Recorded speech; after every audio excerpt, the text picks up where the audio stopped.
নমস্কার, peer simple cooking চ্যানেলে সবাইকে স্বাগত জানাই।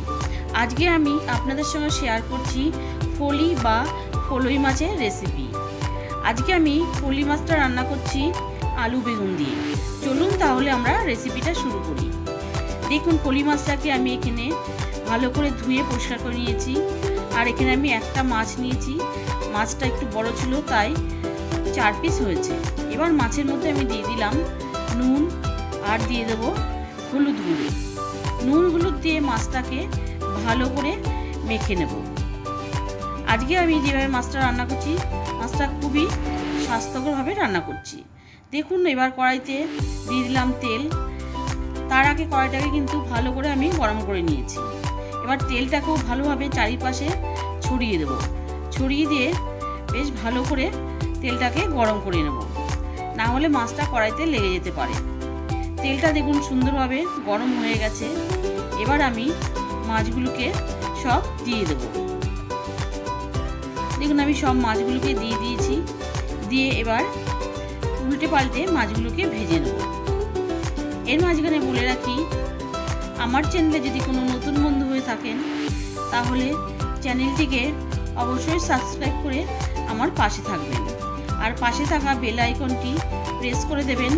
যখন কোনো আমি নতুন ভিডিও দেব তার আপডেট সবার আগে আপনাদের কাছে পৌঁছে যাবে। আর পুরনো বন্ধুদের জানাই অসংখ্য ধন্যবাদ আমার পাশে থাকার জন্য। দেখুন, উল্টে পাল্টে আমি মাছগুলোকে সুন্দরভাবে ভেজে নিচ্ছি। এবার আমার মাছগুলো সুন্দরভাবে ভাজা হয়ে গেছে। এবার আমি তুলে নিচ্ছি। মাছগুলো কিন্তু খুব কড়া ভাজিনি, মোটামুটি ভেজে আমি তুলে নিলাম। দেখে আপনারা নিশ্চয়ই বুঝতে পারছেন। এবার ওই তেলে দিয়ে দিলাম আমি নুন হলুদ মাখানো বেগুন। বেগুনগুলো দিয়ে বেগুনগুলোকেও আমি বেশ লাল লাল করে ভেজে নেব। দেখুন, বেগুনটাও সুন্দরভাবে ভাজা হয়ে গেছে।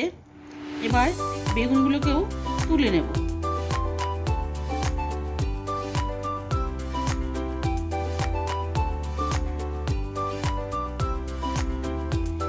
বেগুনগুলো তুলে ওই তেলে দিয়ে দেবো আরও একটু তেল দিয়ে। এবার দিয়ে দিলাম 5 ফোড়ন।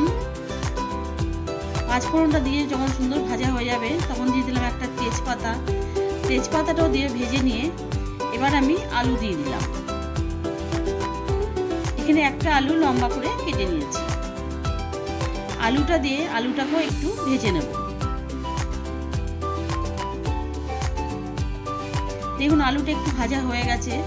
এবার এর মধ্যে দিয়ে দেব একটা টমেটো আর 2টো লঙ্কা।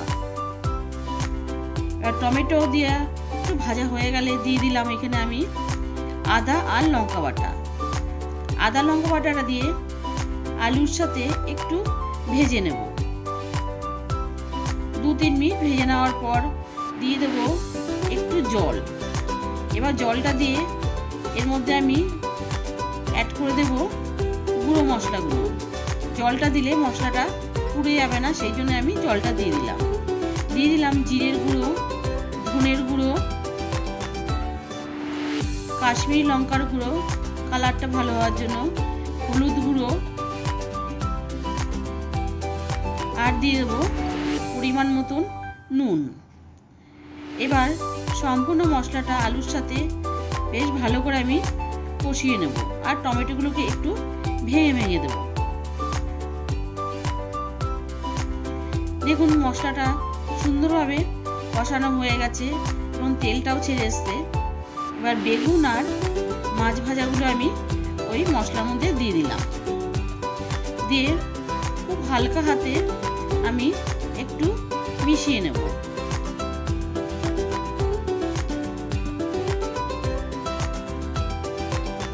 মিশিয়ে নেওয়া হয়ে গেলে এবার দিয়ে দেবো পরিমাণ মতন জল। যেহেতু একটু ঝোল হবে, জলটা সেই বুঝেই দিতে হবে। দেখুন, জলটা দেওয়ার পর একটু ভালোভাবে মিশিয়ে নিলাম। দিয়ে একটু ফুটতে দেবো। ফুটে এসছে। এবার ঢাকা দিয়ে আমি মাছটাকে রান্না হতে দেবো 5 মিনিট মতন। আর গ্যাসটাকে রাখবো লো টু মিডিয়ামে। 5 মিনিট পর ঢাকা খুলে দেখুন মাছটা আমার রান্না একদম হয়ে গেছে। আলুগুলো সুন্দরভাবে সেদ্ধ হয়ে গেছে। এবার আমি গ্যাসটাকে অফ করে দিয়ে স্ট্যান্ডিং টাইমে রেখে দেব। দেখুন মাছটা আমার একদম রেডি হয়ে গেছে।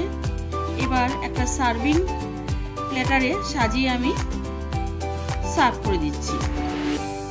কেমন লাগলো আমার আজকের রেসিপি অবশ্যই জানাবেন। ভালো লাগলে লাইক করবেন। সুস্থ থাকবেন, ভালো থাকবেন। ধন্যবাদ।